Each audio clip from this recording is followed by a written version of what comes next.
내가 만난 1%의 사람들. 아담 잭슨 지음. 부가 찾아올 때는 그동안 어디에 숨었다 이제 오나 할 정도로 빨리 오며 엄청나게 온다. 나폴레온 힐. 서문을 대신하여 질문 하나. 우리 나이가 75세쯤 되었을 때 90% 이상의 사람은 죽거나 파산한다. 단지 8%의 남자와 2%의 여자만이 재정적으로 독립하며 인구 1% 이하만이 부유하다. 왜 그럴까?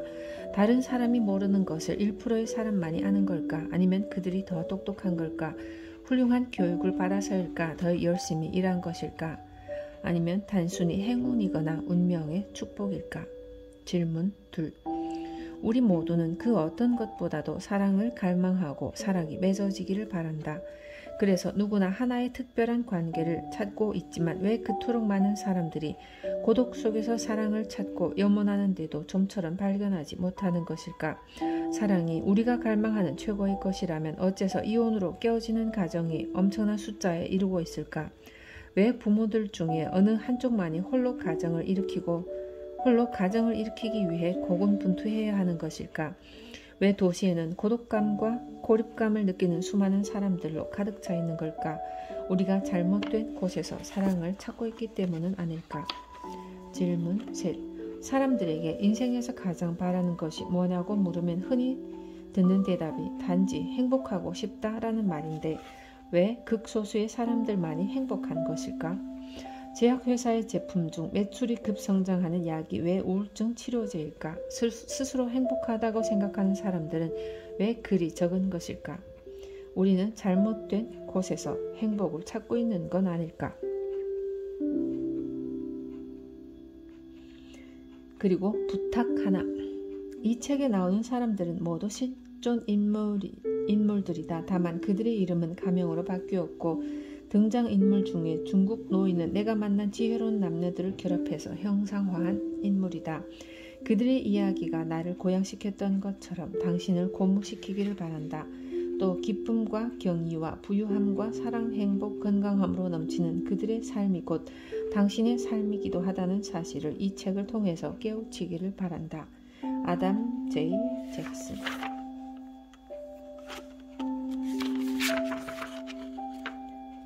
첫 번째 이야기, 부의 원칙으로 성공한 사람들. 두 번째 이야기, 사랑의 힘을 얻은 사람들. 세 번째 이야기는 행복의 비밀을 발견한 사람들. 첫 번째 이야기, 부의 원칙으로 성공한 사람들. 산책. 현관문을 열고 거리로 나섰을 때는 춥고 어두웠다. 거리의 가로등은 아직 불을 밝히고 있었고 도로에는 차량의 행렬이 드문드문 이어지고 있었다. 얼마 전까지만 해도 8시에 일어나려고 몸부림을 쳤지만 최근 몇 달 동안은 휴식이 너무 부족함을 느꼈다. 수면을 취하는 패턴이 불규칙이고 산발적이었기 때문이다. 길 건너편 공원이 있는 언덕으로 올라갔다. 이 길은 아버지가 늘 다니던 길이었다.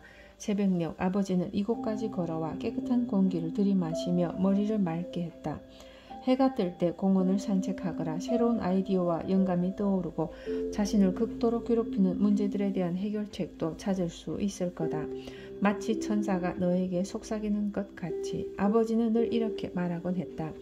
하지만 2주 동안 아침 산책을 했지만 천사의 속삭임도 듣지 못했고 아이디어나 영감도 떠오르지 않았으며 문제의 해결책도 찾지 못했다.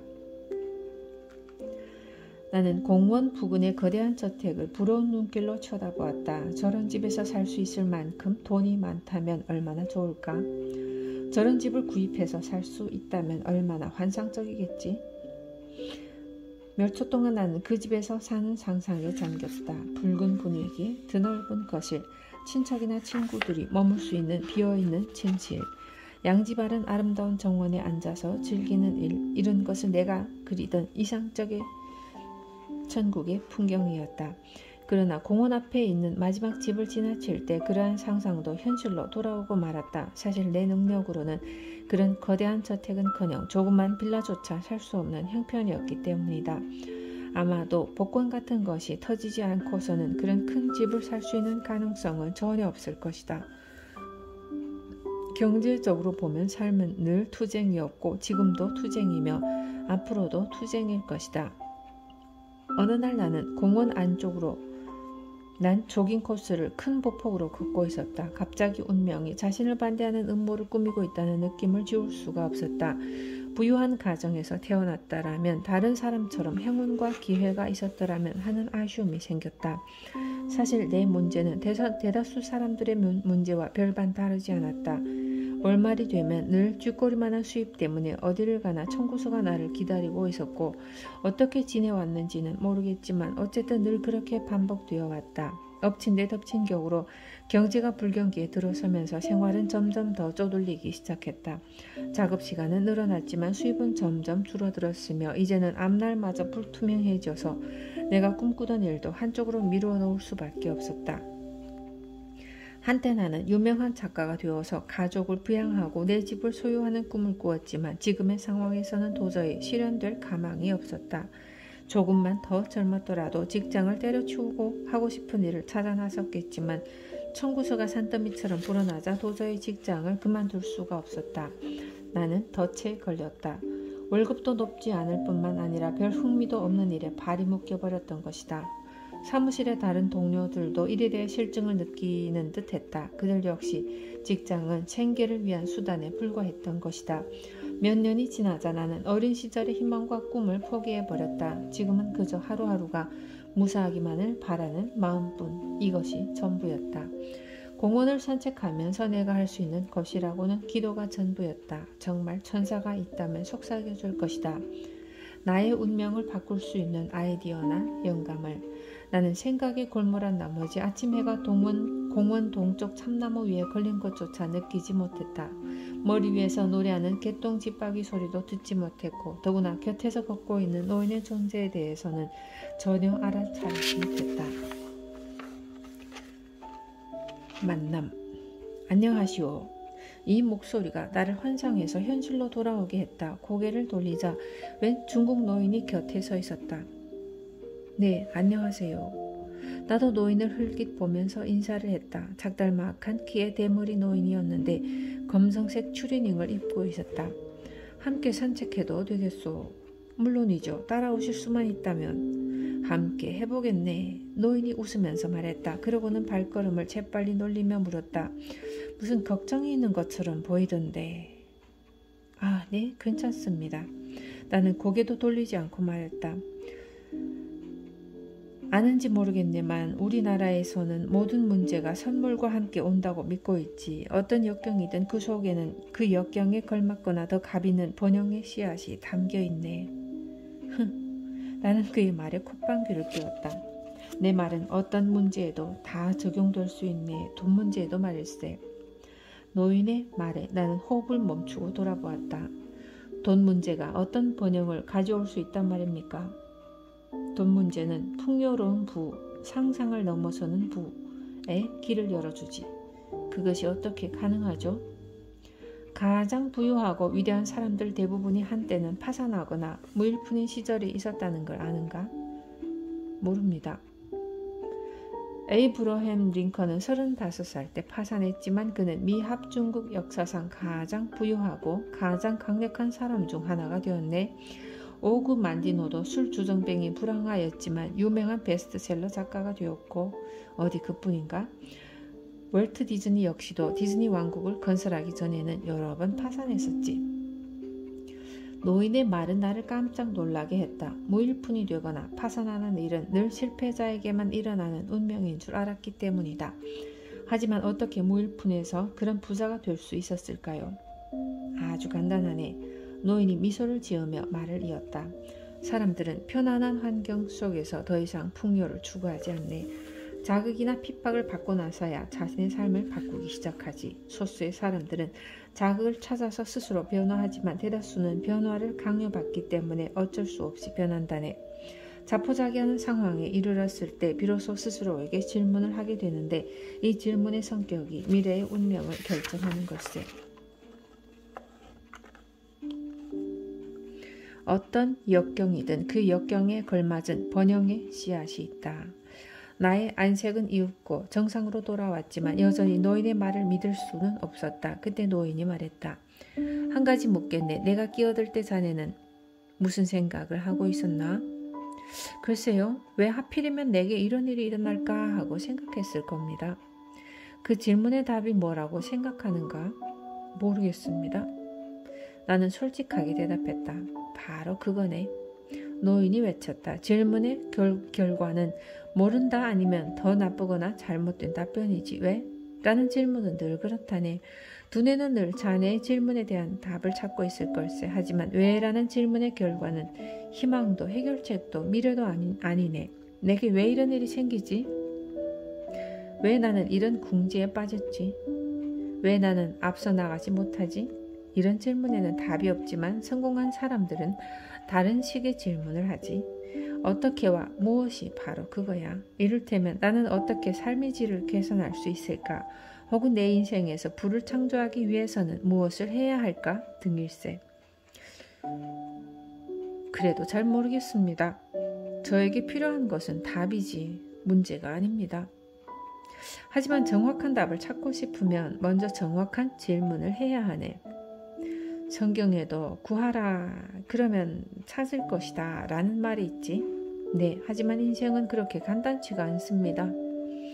자네가 어떻게 알지? 시도해 보았는가? 인생은 자네가 생각하는 것보다는 훨씬 단순하다네.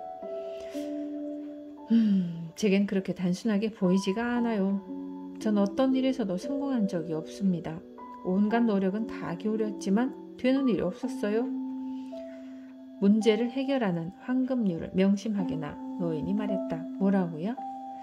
모든 가능성을 다 소모했다는 생각이 들 때 여전히 가능성은 있다. 이 한 가지만 명심하시게. 정말 좋은 말씀이지만 정작 무엇을 어떻게 해야 할지를 모르겠네요. 나는 부유해 본 적도 없고 앞으로 부유하지도 못할 겁니다. 난 그런 조건을 갖지 못한 것 같아요. 내가 대답했다. 무슨 조건 때문에 부를 소유하지 못한단 말인가? 노인이 반문했다.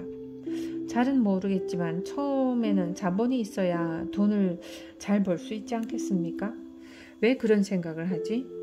아리스토텔레스의 오나시스는 대학 졸업도 못하고 부유한 친척도 없었네. 하지만 단돈 200달러로 일을 시작해서 세계에서 가장 큰 부자가 되지 않았는가? 그는 운이 좋았죠.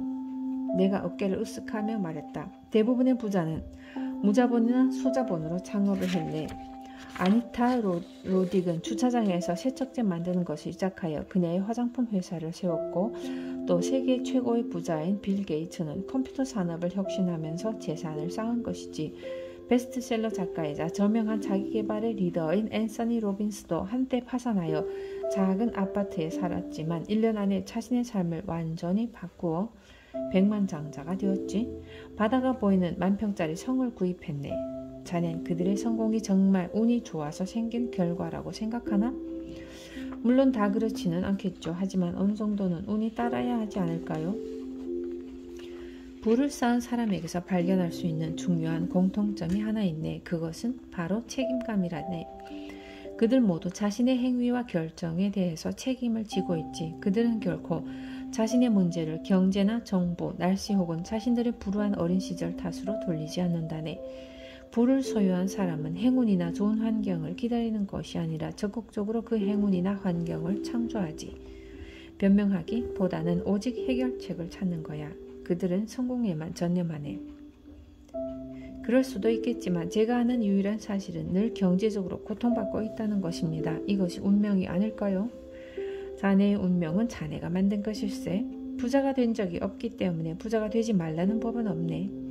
인생에서 배울 수 있는 가장 중요한 교훈은 미래가 과거와 같을 필요는 없다는 것일세.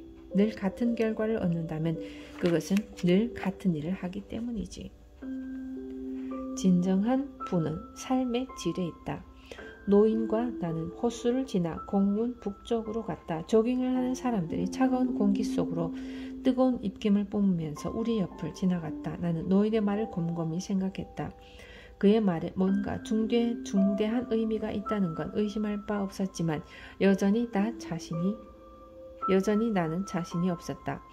돈을 벌기 위해 반드시 필요한 것은 자본이 아니네.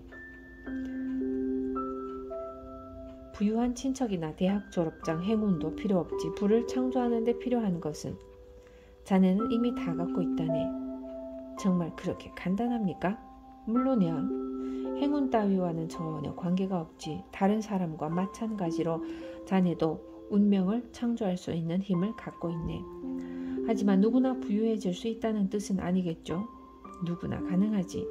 세상 사람 대부분이 이미 부유한데도 그들 스스로는 그것을 모른다는 사실을 아는가? 그게 무슨 뜻이죠? 진정으로 부유하다면 그 사실을 알고 있지 않을까요? 정말 그렇게 생각하는가? 하지만 그렇지 않네. 자네가 바로 전형적인 사례라 할 수 있지. 갚아야 할 부채로 골머리를 앓기 때문에 스스로 가난하다고 생각하는 것 아닌가? 네, 맞습니다. 그런데 그걸 어떻게 다 아시는지. 자네는 지금 깨끗한 수돗물을 먹고 있지. 사실 몇 세기 전만 해도 그건 불가능한 일이었어. 지금도 지구 저편에서는 물이 부족하다네. 그것뿐인가? 자네는 인터넷을 통해서 가치 있는 자료를 많이 찾을 수 있잖아. 어떤 영역, 어떤 범위를 막론하고 심지어 세계 도처에 산재해 있는 문헌이나 자료도 인터넷을 통해서 얻을 수 있네. 또 넉넉한 먹거리와 다양한 옷을 입을 수 있으며 스마트폰으로 세계 각지의 친구들과 통화도 할 수 있지. 게다가 매일 뉴스와 오락 프로를 집에서 볼 수 있는 TV가 있고 온갖 종류의 음식도 살 수 있지. 이런 모든 것은 50년 전만 해도 언감생심 있을 수 없는 일이었을 걸세. 자동차, 비행기, 기차 등 교통수단도 마찬가지야. 1세기 전만 해도 그것은 부자만이 탈 수 있었네. 따라서 옛날에 살았던 수십억의 사람들과 비교해보면 자네는 대단한 부자, 아니 옛사람들은 꿈도 꾸지 못했던 거부라고 할 수 있네. 돈은 진정한 의미의 부가 아니야. 돈은 부를 가늠할 수 있는 합당한 척도가 아닐세. 실제로 돈 자체는 가치가 없는 것이지. 사람의 초상을 그려놓은 종이 쪽지나 동전이 무슨 쓸모가 있겠는가. 돈이 가치 있는 것은 물건과 바꿀 때뿐이네. 무인도에 난파되어 있다면 몇백만 달러가 무슨 소용이 있겠는가. 일 때문에 아이와 함께 보낼 시간이 없다면 몇백만 달러의 연봉을 받는 성공한 사업가라 한들 그 부가 무슨 소용이 있겠는가. 암에 걸린 백만장자와 은행계좌는 텅 비었지만 건강한 몸으로 삶을 즐기는 사람 중에서 누가 더 부유할까? 진정한 부는 삶의 질에 의해서만 판단할 수 있네. 자신만의 삶의 방식을 창조할 수 있는 사람이야말로 진정한 부자라고 할 수 있지.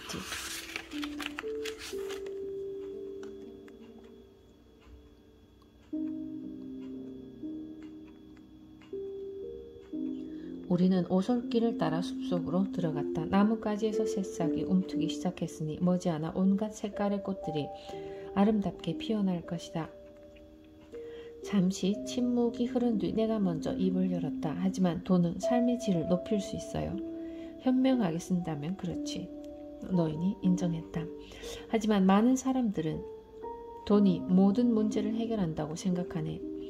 적어도 나 자신이 처한 문제를 해결하는 데에는 효과가 있을 겁니다. 그러자 노인이 강조하는 말투로 말했다. 그렇게 생각할 수도 있겠지만 나는 전혀 그렇지 않다고 장담할 수 있네.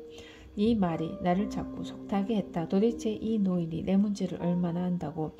내가 내 문제를 꺼내기도 전에 노인이 먼저 말을 이었다. 만일 자네가 몇백만 달러를 땄다면 그 돈으로 어떻게 하겠는가?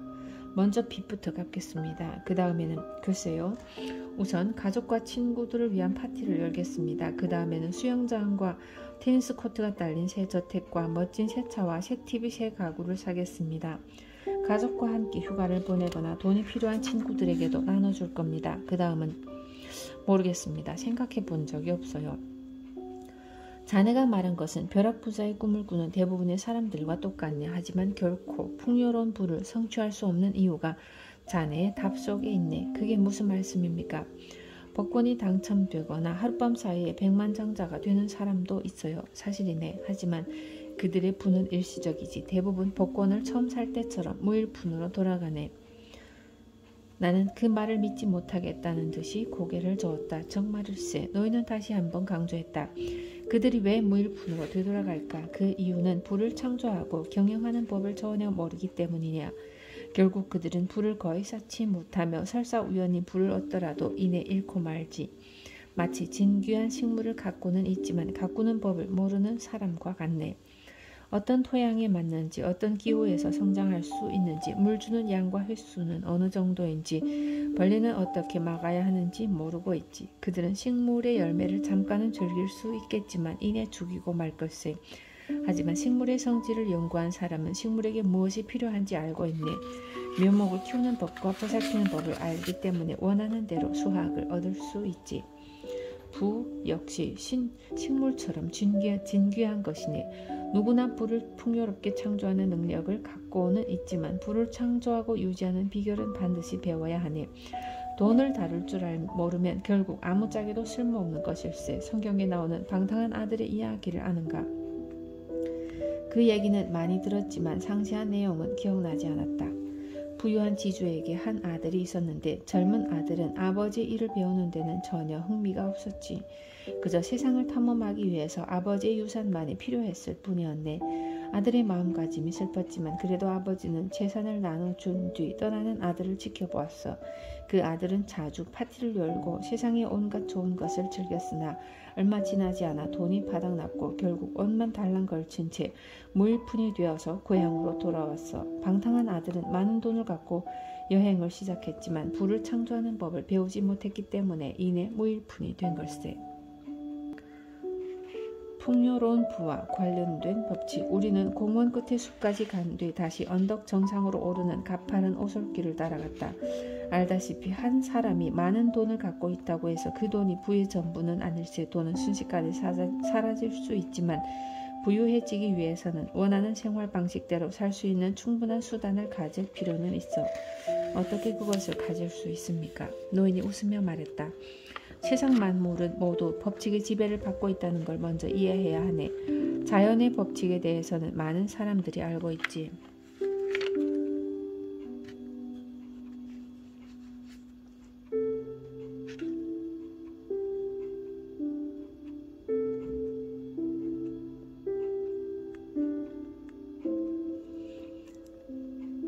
예컨대 우리는 만유인력의 법칙을 알고 있니? 사과가 나무에서 떨어지면 반드시 땅 위에 떨어진다는 것이, 또 알다시피 산소가 없으면 지구의 모든 생명체는 살 수 없다는 법칙도 있네. 또한 풍요로운 불을 얻는 것과 관련된 법칙들도 있지만 사람들에게는 잘 알려져 있지 않으며 알고 있는 사람들조차도 비밀로 여기고 있지.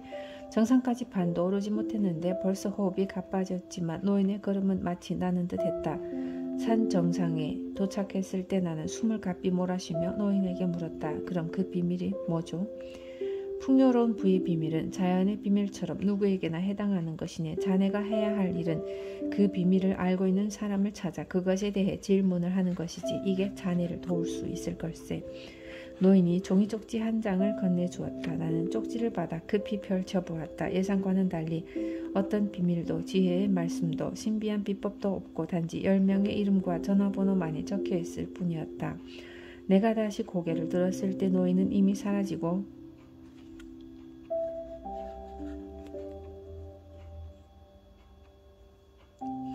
없었다. 아무리 주위를 살펴보았지만 어느 노부부가 개를 데리고 산책하고 있는 모습만 보일 뿐 아무도 보이지 않았다. 죄송합니다. 내가 그 노부부를 향해 물었다. 방금 저와 함께 산책하던 노인을 못 보셨나요? 자네 밖에는 아무도 보지 못했네.